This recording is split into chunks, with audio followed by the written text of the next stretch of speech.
Good morning, beloveds. Yeah, I'm a little discombobulated this morning, don't mind me. I woke up and I really didn't want to get out of bed, and then I was like, okay, I got out of bed, and then I was like, do we go for a walk? Do we go for a run? We decided to go, not run, ride. And we decided to go for a ride. And the house on the corner of the cul-de-sac that I live in is having its roof redone. So I'm listening to the pounding, which makes me extra grateful I get to go to work today, so I don't have to listen to it all day. So, just not quite here yet. But it is December 15th. I'm pretty sure it's Tuesday. And our title is There is a Subtle Power Within Me, the Essence of Spirit. Ooh. This is a long one. For lo, he that formeth the mountains and createth the wind, and declareth unto man what is his thought, that maketh the morning darkness, and treadeth upon the high places of the earth, the Lord, the God of hosts, is his name. That is from Amos 4:13. If you haven't read Amos, Amos is one of the short books of the prophets, and it's a really good one, so I recommend it to you. All right. The Atman, in brackets, the real self, is permanent, eternal, and therefore existence itself. And that is from Baha Yoga. All right. The prophet Amos, the great prophet Amos, tells us that the God of hosts is the name of the power that forms the mountains, creates the winds, and declares its presence in the sanctuary of our own thought. This poetical description of spirit brings a sense of lightness, of peace, and of transcendent joy. Amos seems to have lifted the load of life in his declaration that the spirit treads upon the high places of earth. This transcendent thought of God should ever be with us. And like Jesus, we should walk over the waves of human disturbance rather than being submerged by them. Our lesson tells us that the Atman, which means the real self, is eternal and permanent. And here the text swings into the profound observation that spirit exists within itself. Life does not depend upon something outside of itself, but immediately precipitates itself in our experience when we recognize it. It is this divine recognition that gives us the transcendent power, and we may rely upon this law, for it is absolute. Look upon me, and be ye saved, all the ends of the earth. There is a subtle power within me, the essence of spirit. I am sustained, I am guided, I am guarded. I am kept in the way of peace, prosperity, and joy. Every atom of my being is vibrant with life, alive with deathless self-existence. There is something within me today that sings a celestial song, which exalts. This song finds its echo in everything I do, causing the deaf to hear, the blind to see, and awakens the paralysis of fear into life and action. All right. Told you we were going to get a doctorate in December. All right. Okay. So my initial thought, especially when reading Amos, the quote from Amos, is there's a meme, a saying going around that says, that basically asks you to think about the fact that the mind, or the God, or the spirit, whatever you want to call it, the Atman. Rita's biting me. Sorry, that's why I keep getting distracted. The Atman, so the mind that made the mountains and the stars and the oceans and cats decided that it needed one of you too. which is why you're here. And when you stop and think about that, it's pretty amazing. It's like, no, God made all of these glorious things, and God made me too. God made you too. And that's really incredible and uplifting. And so that's kind of what that's what Amos reminds me of. So there is a subtle power within me, the essence of spirit. I mean, if it was an overwhelming power and, we shot lasers out of our eyes, that would be something different. But it's not. It's that subtle power. It's that power of the heart. It's the power of the intellect. It's the power of the intellect plus the heart, the brain and the heart mixed together. If you haven't seen The Awkward Yeti, I recommend The Awkward Yeti to you. He's a cartoonist and he does brain and heart conversations. They're really incredible. So, for lo, he that formeth the mountains and createth the wind, and declareth unto man what is his thought. Declareth unto man what is his thought. And the H is little, so I'm thinking, it's like the patterns of our mind are the patterns of the mind. That maketh the morning darkness, and treadeth upon the highest places of earth. The Lord, the God of hosts, is his name. It's like the creator. That's why we talk about the creative power within us, because our mind is made in the pattern of the creator. The Atman, and this is in brackets, the real self, is permanent, eternal, and therefore existence itself. I have no idea what... Oh, I'm sorry, that's Raja. R-A-J-A, yoga. This is what happens when I can't see. I do need new glasses. Okay.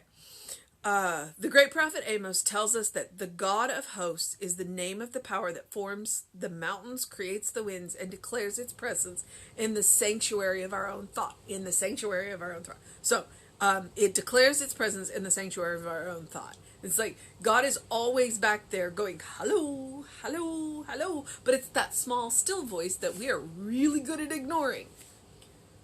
So that's our invitation to listen. This poetical description of spirit brings a sense of lightness, of peace, of transcendent joy. Amos seems to have lifted the load of life in his declaration that the spirit treads upon the high places of earth. I mean, if you get that out of there, great. Ernest clearly did. This transcendent thought of God should ever be with us. And like Jesus, we should walk over the waves of human disturbance rather than being submerged by them. We're coming into the holiday spirit the season, and that's a good idea, to walk over the waves of human disturbance. Or if you surf, you want to stay on the top and not get drowned by them. I'm watching the Today Show they're highlighting the food banks around the world. And I was shocked and appalled to discover that Houston is second in food insecurity. Only LA is ahead of us. I mean, we are the 4th largest city in the United States, but we are second in food insecurity. And I could let that just overwhelm me, and I could cry. And I probably will a little bit, but then I could drown. I could drown in that. I could get submerged in the human disturbances. Or I could walk over them and do. And that's what we're called to do. We are called to walk over the human disturbances so that we can do. Because when we get submerged by them, there's nothing we can do. And we do. Creative Life, four times a year, we do a food event with our Montgomery Food Bank.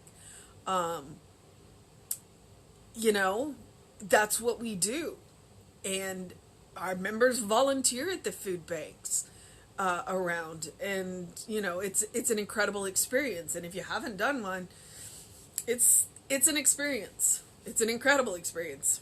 So, you know, so rather than getting submerged by the waves of the human disturbances, we want to walk above them or surf them. So we are aware of them, but we are using the energy of the wave to do something, whatever it is. We donate money. I saw another one where they said they can take $1 and turn it into 10 meals, you know. So Feeding America, and that's just incredible. But if we all, you know, submerge under them, then nothing's going to get done. Okay. We should walk over the waves of human disturbances rather than being submerged by them. If we walk over them, we have the wherewithal to do something about them. All right. Our lesson tells us that the Atman, which means the real self, is eternal and permanent. And here the text swings into the profound observation that spirit exists within itself, capital I. Life does not depend upon something outside of itself, but immediately precipitates itself into our experience when we recognize it. When we listen to that voice, then that voice gets louder. Not overwhelmingly, but when we start listening for that voice within us, then we start hearing it. And we start hearing it all the time, as opposed to just when we listen. So we are more attuned to listening. And then it filters through and affects us in ways that are incredible and amazing and, you know, wild, and peaceful and joyful and harmonious. And we make different choices because we hear the voice all the time. It becomes this undercurrent in our life, as opposed to something we just occasionally hear when we meditate.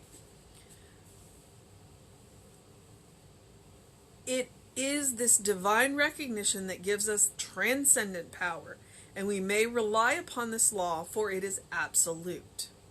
And here it goes into quotes. Look unto me, and be ye saved, all the ends of the earth. Listen, that's the, you know, I talk about the Christ consciousness as software, and I talk about the password being love. Well, you know, you want to hear that still small voice and have it be that undercurrent that powers everything that you do. Listen, that'll let you in. All right. There is a subtle power within me, the essence of spirit. I am sustained. I am guided. I am guarded. Affirmation. I am kept in the way of peace, prosperity, and joy. Say that to yourself 5 times before you leave the house. We are kept in the way of peace, prosperity, and joy. Every atom of our being is vibrant with life, alive with deathless self-existence. And when you think about it, nothing kills atoms. Like, you can break apart molecules, but atoms, you know, they may give up electrons and they may transform into something else, but they are base. So, you know, at the very core of what you are made up of, that can't be destroyed. It can be transformed, but it cannot be destroyed. There is something within me today that sings a celestial song, which exalts. This song finds its echo in everything we do, causing the deaf to hear, the blind to see, and awakens the paralysis of fear into life and action. That song finds an echo in everything we do. So I would say our mission, should we choose to accept it today, is to listen for that song. Because it's playing, and it is playing at the very core of our being, the very core of who we are. That song is playing, and we want to hear it. Because that is the undercurrent of our lives, and through that comes all of the power to do. The power to create, the power to make a world that works for everybody. It's a subtle power.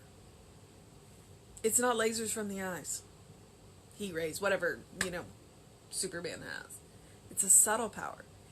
It's the power of love. Love can do amazing things, and yet it is something that we carry in our hearts. And every single living being carries that. All right. I'm going to move into the process of my day. I'm going to encourage you, as I always do, to do something loving for yourself, do something kind for yourself, do something compassionate for yourself. Every day. You deserve it. You are a beloved child of God in whom Spirit is well pleased. You live in that state of grace. You are always worthy. So please, please, please, please, do something loving for yourself every day. Because when you do something loving for yourself, it makes it easier to do loving things for everyone.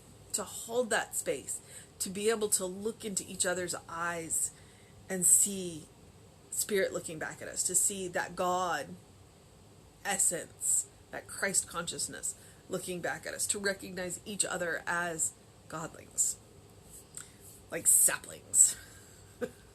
Not the whole, but a part, and a part that the whole wouldn't be whole without. That's what we are. All right. It's Tuesday.